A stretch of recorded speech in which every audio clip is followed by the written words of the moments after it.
28শে August Trinamool ছাত্র পরিষদের প্রতিষ্ঠা দিবস এবং ছাত্র সমাবেশ।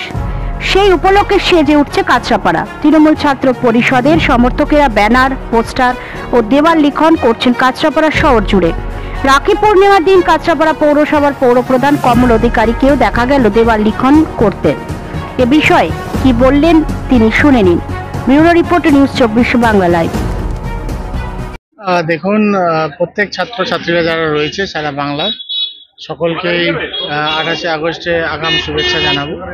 এবং যেভাবে মাননীয় মুখ্যমন্ত্রী মমতা বন্দ্যোপাধ্যায়, আমাদের যুব আইকন মাননীয় অভিষেক বন্দ্যোপাধ্যায় এবং ছাত্র পরিষদের যে সভাপতি রয়েছে পিনাঙ্কুর ভট্টাচার্যরা যেভাবে প্রত্যেক ছাত্রছাত্রীদের যে নির্দেশ দেবে এবং তারাই হলো দেশের ভবিষ্যৎ, ছাত্ররা হলো দেশের ভবিষ্যৎ। এরা যেন আরো বেশি ভবিষ্যতে ফ্লারিশ করতে পারে, বাবা মার নাম উজ্জ্বল করতে পারে, কলেজ এবং যেই জায়গাগুলো ইউনিভার্সিটি তারা পড়াশোনা করছে সেটাও নাম উজ্জ্বল করবে এবং সমাজের একটা প্রত্যেককে এক্সাম্পল হয়ে দাঁড়াক নতুন প্রজন্ম যারা জুনিয়ররা আপকামিং আছে।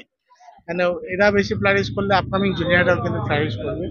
এবং স্টুডেন্টরা যেভাবে আপনারা দেখতে পাচ্ছেন সারা ভারতবর্ষে এবং দেশ জুড়ে, এবং আমাদের ইয়াং জেনারেশনটাই কিন্তু 1.4 বিলিয়ন ইয়াং জেনারেশন কিন্তু আমাদের এই ইন্ডিয়ায়, এবং প্রত্যেকটা ওয়ার্কিং সেক্টরে কিন্তু এরা কিন্তু সেই জায়গায় হেল্পিং হ্যান্ড হয়ে দাঁড়াচ্ছে। তো সকল যারা ইয়াং জেনারেশন রয়েছে ঈশ্বরকে চাই প্রার্থনা করুন সকলকে ভালো রাখুক, সুস্থ রাখুক, এবং যারা যে সাবজেক্টে নিয়ে পড়াশোনা করছে তার প্রত্যেকটা সাবজেক্টে তারা যেন ফ্লারিশ করতে পারে, নিজের নাম, বাবা মার নাম এবং সোসাইটির নাম এবং অর্গানাইজেশন নাম যেন ভালো রাখতে পারে, সেটাই প্রার্থনা। আজ নবান্ন অভিযান করছেন শুভেন্দু অধিকারী, সেটাকে কি বলবেন?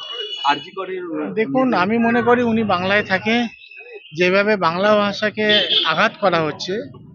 আগে তো দেখবেন একটা জিনিস মাথায় ধ্যান রাখবে, যখন দেশ সংকটে থাকে তখন আমরা কোনো পলিটিক্স দেখি না। যখন বাংলায় আমরা বসবাস করি, বাংলার ভাষাকে আঘাত করা হচ্ছে, আমি মনে করি উনি বাঙালি হিসাবে আগে এটাকে বিরোধ করার দরকার রয়েছে।